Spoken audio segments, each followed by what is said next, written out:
इमरान इस्माइल साहब, तोशा खाना नाअहली रेफरेंस के ऊपर फैसला महफूज है, किसी भी वक्त आ सकता है, रात के 12 बजे भी आ सकता है। तो ऐसी सूरत हाल के अंदर जबकि एक डिस्क्वालिफिकेशन की तलवार सर के ऊपर लटक रही हो, उस सूरत में अपने आप को मजबूत रखना और मुश्किल होता है। तो ये चीज़ क्या पार्टी के अंदर भी डिस्कस हो रही है कि ऐसा कोई फैसला आ सकता है? देखिए, चीफ इलेक्शन कमिश्नर जो इस वक्त बैठे हुए हैं या इलेक्शन कमीशन जो है, इससे कोई भी कुछ भी आप तवक्को रख सकते हैं। ये तो अब ऑडियो लीक्स जो आई हैं उसमें हर चीज़ बिल्कुल वाज़ेह हो गई है कि जो डेट वो दे रहे हैं उसी डेट पे वो फैसले कर रहे हैं। जो वो डिस्क्वालीफाई करने के लोगों को बात डिस्क्वालीफाई कर रहे हैं, जिन लोगों से जिनकी सीटों पर री इलेक्शन कराने की बात कर रहे हैं, वो भी इलेक्शन कमीशन अपील कर रही है। 123 लोगों ने इस्तीफ़ा दिया, एक ही टाइप का इस्तीफ़ा था। 123 में से एक शख्स भी स्पीकर के पास नहीं गया।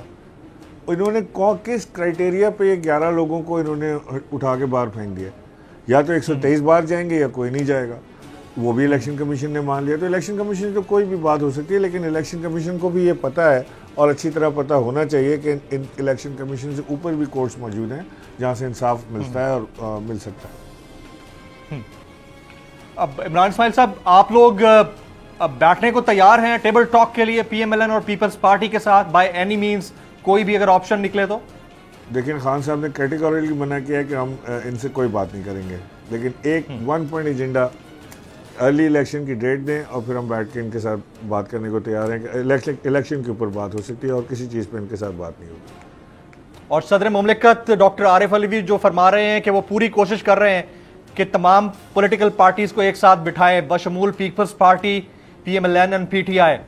तो आप तक उनकी तरफ से कोई पैगाम पहुंचा है आप लोगों तक? अच्छी बात है, अगर वो कोशिश कर रहे हैं तो अपनी कोशिश करें। वो खान साहब से डायरेक्ट बात कर रहे होंगे, मेरे से इस सिलसिले में उनकी कोई बात नहीं हुई। अच्छा, और जो आपने इलेक्शन की बात की कि इलेक्शन के मामले के ऊपर हम बैठ सकते हैं, अब इलेक्शन के मामले के ऊपर एक तो चीफ इलेक्शन कमिश्नर के इस्तीफे या उनको बदलने से मुताल्लिक उनका स्टांस बड़ा रिजिड है। 1 सेकेंड, जो इलेक्टोरल रिफॉर्म्स हैं उसके ऊपर उनका स्टांस बड़ा रिजिड है, खासतौर पर ईवीएम और ओवरसीज पाकिस्तानीज के वोट डालने के हक के हवाले से। जब ये सारी चीजें नहीं होंगी तो क्या फिर भी आप लोग बैठने को तैयार होंगे या बिल्कुल नहीं बैठेंगे? नहीं, ये सारी चीज़ें पर बाद में बात होगी। सबसे पहले बात ये होगी कि अर्ली इलेक्शन या फ्रेश इलेक्शन जो है वो कब ये कराने के मूड में है। अगर ये अर्ली इलेक्शन कराने के लिए तैयार हैं तो हर चीज़ पर बात होगी। देखें, ये जो है ना कि क्यों बैरून मुल्क पाकिस्तानियों को वोट का हक नहीं देना चाहते, इसमें कोई रॉकेट साइंस तो नहीं है। इसमें सीधी सी बात है, उन्हें पता है कि सारा जो बैरून मुल्क पाकिस्तानी है ये इमरान खान का सिंपथाइज़र है और ये इमरान खान की सूरत में अपने मुल्क की बका देखता है। इनको वो अच्छी तरह जानते हैं कि ये चोर हैं, कितने इन्होंने पार्क लेन अपार्टमेंट्स किस तरह बनाए हैं, कैसे ये वहाँ याशियाँ कर रहे हैं, कौन सी गाड़ियाँ चला रहे हैं, किस तरह अखराजात होते हैं, वो सारी चीज़ें उनके सामने हैं। अभी आपके सामने पता लगा कि जी वो 35-40 हज़ार डॉलर की तो सिर्फ अभी इस टूर में 35-40 हज़ार डॉलर की तो सिर्फ हैंड बैग्स खरीदे गए हैं, एक ही खातून ने खरीदे हैं। तो जहाँ मुल्क में सैलाबी सूरत हाल हो, पैसे को लोग मर रहे हों, खाने को आटा ना हो, लोग अपने बच्चे बेच रहे हों, वहाँ पे ये याशियाँ हुक्मरानों की। और हमारे वज़ीर ख़ारजा जो हैं वो 5-6 दिन के लिए पाकिस्तान में रहे हैं अब तक। वो तूफ़ानी दौरे पर पाकिस्तान आते हैं, फिर अपने वतन अमेरिका वापस चले जाते हैं।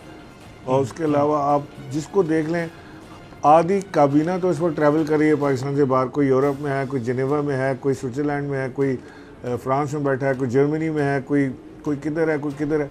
हर आदमी कहीं ना कहीं कोई कॉन्फ्रेंस कुछ ना कुछ निकाल के वहाँ पे पहुँचा हुआ है और हुकूमती ख़जाने के ऊपर बोझ बढ़ता चला जा रहा है एक तरफ, और दूसरी तरफ वो हमारे क्राइम मिनिस्टर साहब हैं जो अपने आप को भिखारी समझते हैं, मानते भी हैं कि पाकिस्तानी कौम भिखारी है, ख़ुद भी भिखारी हैं, यकीन दिलाते हैं कौम को कि हम भिखारी हैं।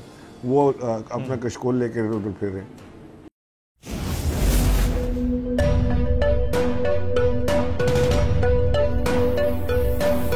यहाँ सबको सिर्फ 1 मिनट मिलेगा and your time starts now.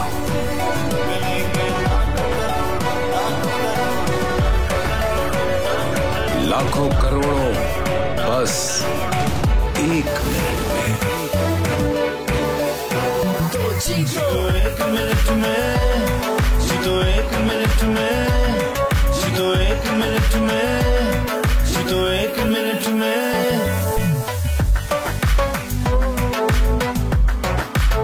तो जीतो एक मिनट में बुध और जुमेरात शाम 7 बजे सिर्फ बोल एंटरटेनमेंट पर। बोल एंटरटेनमेंट के शोज देखने के लिए हमारे चैनल को सब्सक्राइब करें और बेल आइकन पर क्लिक करना ना भूलें। सबसे ज्यादा व्यूज, सबसे ज्यादा रील्स और सबसे ज्यादा रेटिंग के साथ बोल अब भी नंबर 1 पोजीशन पर बरकरार। सब्सक्राइब करें और बेल दबाएं ताकि कोई खबर रह न जाए।